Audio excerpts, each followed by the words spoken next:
తత్రాపశ్య స్థితాన్ పార్థః పితॄనథ పితామహాన్ ఆచార్యాన్ మాతులాన్ భ్రాతృన్ పుత్రాన్ పౌత్రాన్ సఖీంస్తథా.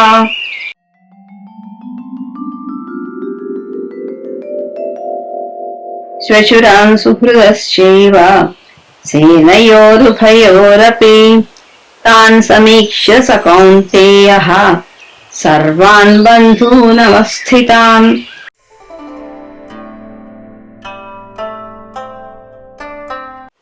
26వ శ్లోకం. అక్కడ రెండు సైన్యంలో ఉన్న తన తండ్రులను, తాతలను, గురువులను, మేనమామలను, సోదరులను, దాయాదులను, పుత్రులను, మనుమలను, మిత్రులను, మేనల్లులను మరియు శ్రేయోభిలాషులను అర్జునుడు చూచాడు. 27వ శ్లోకం. అక్కడ ఉన్న తన బంధువులందరినీ చూసిన కుంతీపుత్రుడు అర్జునుడు కారుణ్యభావం ఉప్పొంగిన వాడై తీవ్ర దుఃఖంతో ఈ విధంగా పలికాడు. అర్జునుడు ఒక్కసారిగా విషాద హృదయుడయ్యను. తాను యుద్ధం చేసి వధించవలసింది తన సమీప బంధువులు, మిత్రులు, తమ మేలు కోరిన వారిని అనే ఆలోచన అతని హృదయాన్ని కలిచివేసింది.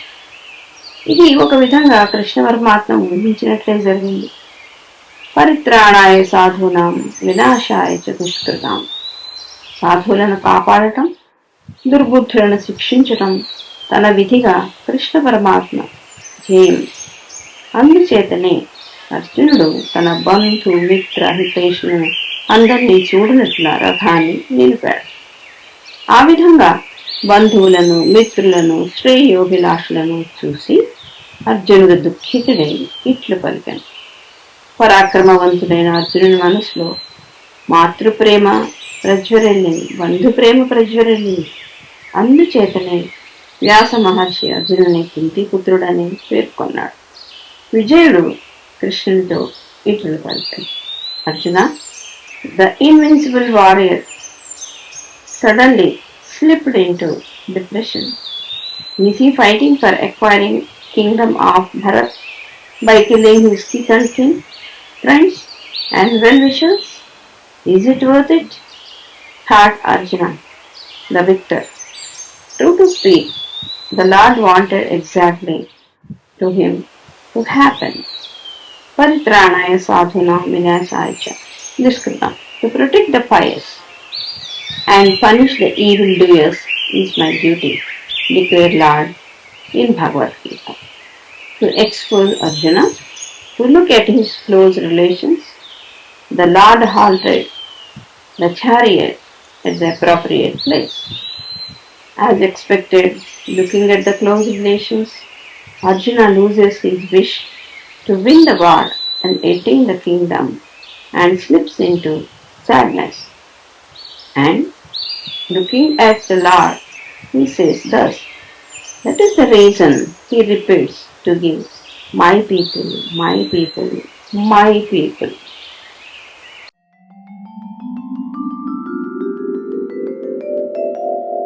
కృపయా పరయావిష్టః విషీదన్నిదమబ్రవీత్. అర్జున ఉవాచ దృష్ట్వేమం స్వజనం కృష్ణ నియుత్సుం సముపస్థితం.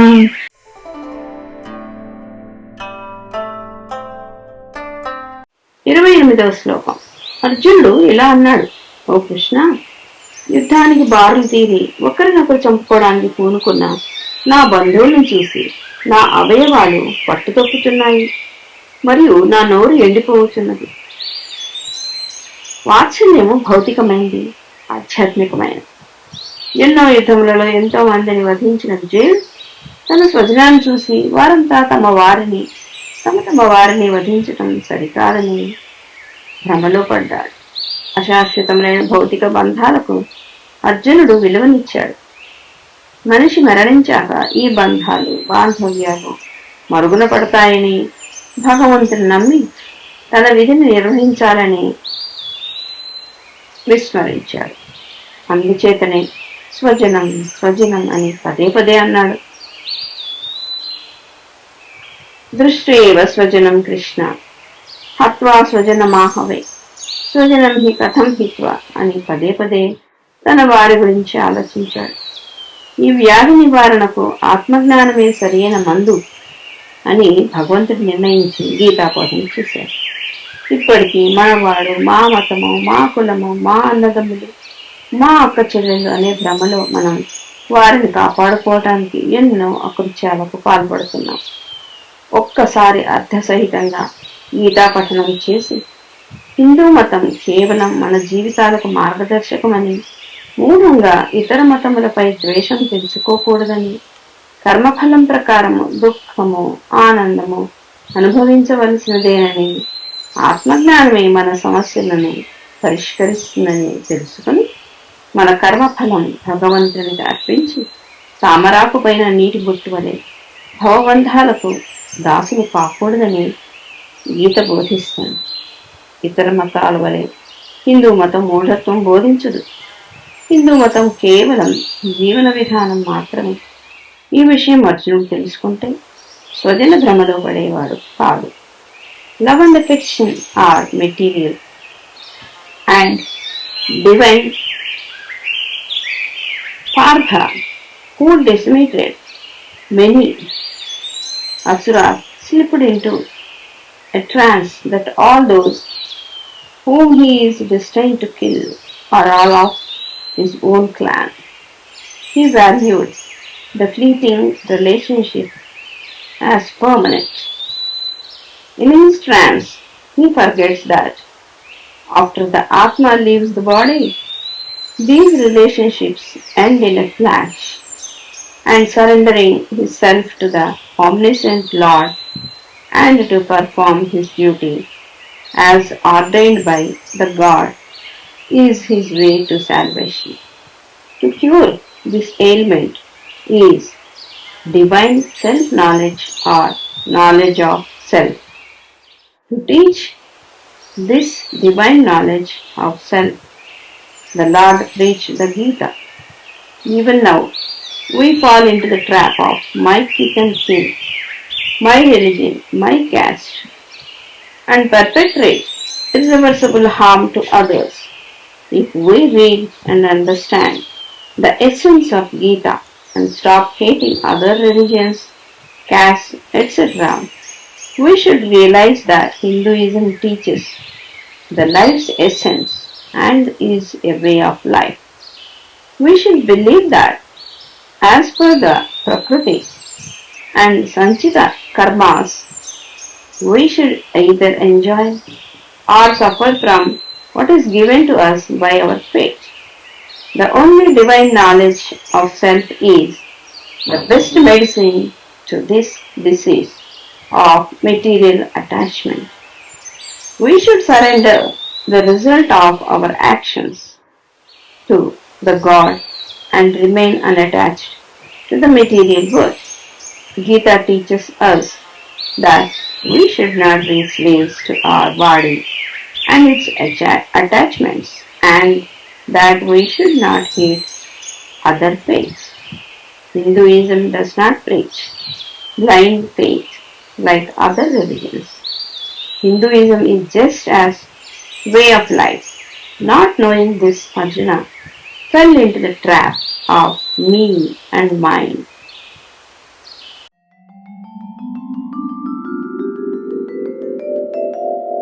सीदन्ति मम गात्राणि मुखं च परिशुष्यति वेपथुश्च शरीरे मे रोमहर्षश्च जायते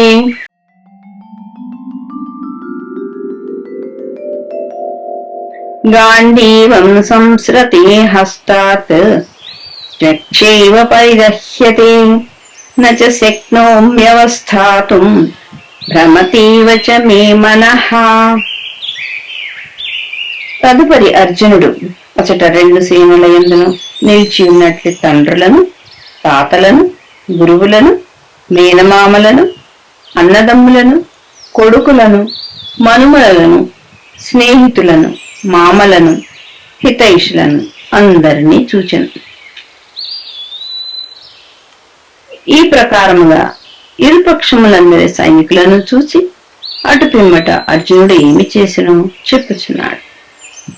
అర్జునుడు యుద్ధభూమి ఎందు నిలబడి ఉన్న ఆ బంధువులందరినీ బాగుగా పరికించి దయార్ద్ర హృదయుడై దుఃఖించుసు ఇట్లు పలికెను. అర్జునుడు శ్రీకృష్ణ పరమాత్మతో తన దీన పరిస్థితిని విన్నవించుకొనుచున్నాడు. అర్జునుడు చెప్పెను, ఓ కృష్ణమూర్తి, యుద్ధము చేయుటకై ఇచ్చట సమకూడిన ఈ బంధుజనులను చూచి నా అవయవములు పట్టుదప్పుచున్నవి, నోరు ఎండి కొనిపోవచ్చున్నది, శరీరమందు వణుకు పుట్టుచున్నది, గగుర్పాటు కలుగుచున్నది, గాంధీవము చేతి నుండి జారిపోవచ్చున్నది, చర్మము మండుచున్నది, నిలబట్టుకైనను నాకు శక్తి లేకున్నది, మనసు గిర్రున తిరుగుచున్నది.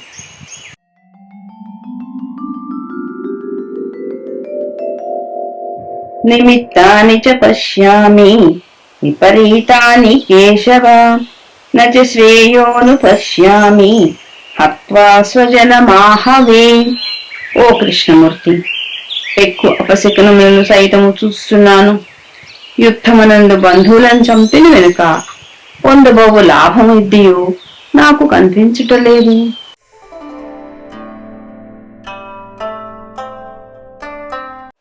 29, 30, 31 శ్లోకాలు. నా శరీరమంతా వణుకుతున్నది, నా వెంట్రుకలు నిక్కుపరుచుకుంటున్నాయి, నా విల్లు గాంధీవం చేజారిపోతున్నది, మరియు నా చర్మమంతా మండిపోతున్నది. నా మనస్సు ఏమీ తోచని స్థితిలో అయోమయంగా తిరుగుతుంది. ఇక నన్ను నేను స్థిరంగా ఉంచుకోలేకపోతున్నాను. ఓ కృష్ణ, అంతటా నాకు అశుభ శకనములే కనపడుతున్నాయి. ఈ యుద్ధంలో సొంత బంధువుల్నే చంపుకోవడం వలన మంచి ఎలా కలుగుతుందో నేను చూడలేకుండా ఉన్నాను. ఒక్కసారిగా అర్జునుడు నిరాశ నిస్పృహలకు లోనైనాడు. కరపచంద్ శోకతప్తుడైనాడు. కృష్ణ భగవానుతో నా శరీరం పట్టుతప్పుచున్నది, నా గాంధీవం చేయి జారుతున్నది అని శోకతప్త హృదయంతో చెప్పుకున్నాడు.